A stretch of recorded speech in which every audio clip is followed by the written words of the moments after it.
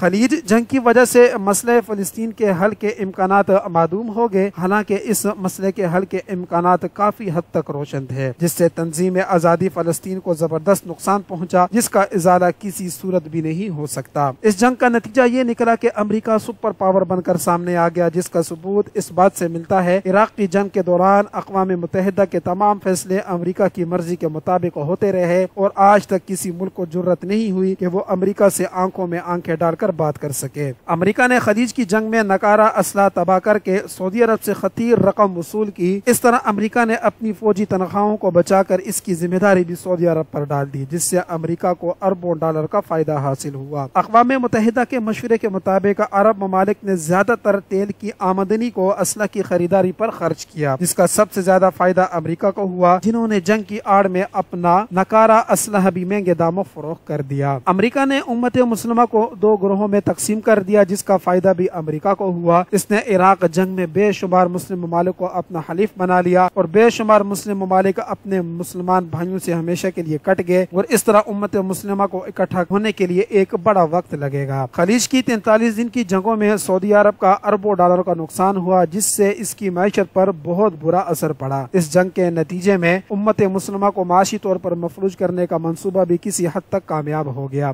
اس جنگ کے نتیجے میں عراق کو کویت خالی کرنا پڑا، تاہم اس نے معذرت خواہانہ رویہ نہ اپنایا، جس کی بنا پر اسے ناروا پابندیوں کو برداشت کرنا پڑا، جس سے وہ آج تک نجات حاصل نہیں کر سکا۔ عراق کے اندر اس جنگ کے نتیجے میں بے شمار امراض نے جنم لیا، جس کی بدولت عراق میں امراض کی تعداد بڑھ گئی اور ادویات کی تعداد میں کمی آ گئی۔ اس بنا پر تقریباً 6 لاکھ سے زائد بچے موت کے منہ میں چلے گئے۔ سرزمین عراق کے اندر بے شمار انبیاء، صلحاء امت اور ائمہ اہل بیت رضی اللہ تعالی عنہم کی قبریں موجود ہیں۔ اس جنگ کی بدولت بے شمار مزاروں کو نقصان پہنچا۔ خلیج کی اس جنگ کی بدولت مسلم ممالک خصوصاً عراق اور عرب ممالک کے مابین دوریاں بڑھ گئیں، جس کی تلافی آج تک نہ ہو سکی۔ امریکہ کی ہر ممکن کوشش تھی کہ وہ عراق پر قبضہ کر لے۔ ان مذموم مقاصد کی تکمیل کے لیے اس نے 17 تا 20 دسمبر 1998 میں عراق پر حملہ کیا تھا، مگر دیگر ممالک نے اس کا ساتھ نہ دیا اور یہی کچھ بعد میں دیکھنے میں آیا۔ امریکہ نے پوری کوشش کر کے عراق اپوزیشن کو اپنے ساتھ ملا لیا اور صدر صدام حسین کا تختہ الٹ دیا۔ حالانکہ صدر صدام حسین عوام میں مقبول عام تھے، اور یہاں تک بس نہیں، امریکہ نے اپنی اس حوث کی تکمیل کے لیے صدر صدام اور اس کے قریبی رشتہ داروں کو پھانسی بھی دے دی۔ خلیج جنگ کے بعد اقوام متحدہ کی پالیسی تیل برائے خوراک کے تحت 1995 سے عراقی تیل کو سستے داموں فروخت کیا جا رہا ہے۔ اس کا مقصد یہ ہے کہ عراق کی معیشت مستحکم نہ ہو۔ اقوام متحدہ کی جانب سے ہتھیاروں کی روک تھام اور معائنے کے نام پر امریکی اور اسرائیلی ایجنٹ بار بار عراق کی تلاشی لے چکے ہیں، تاکہ دفاعی لحاظ سے ہر ممکن عراق کو کمزور کر کے اس پر قبضہ کرنے کی راہیں کھول لی جائیں۔ مختصر یہ کہ امریکہ چاہتا تھا کہ وہ کسی نہ کسی طریقے سے عراق پر قابض ہو جائے، مگر عراقی غیور عوام اس کے ان مذموم مقاصد کی تکمیل نہیں ہونے دیں گے، کیونکہ وہ بے شمار قربانیاں دے چکے ہیں اور وہ اب بھی بھی ہر قسم کی قربانی دینے کو تیار ہیں مگر وطن عزیز عراق پر آنچ نہیں آنے دیں گے۔ عزیز طلبہ کرام،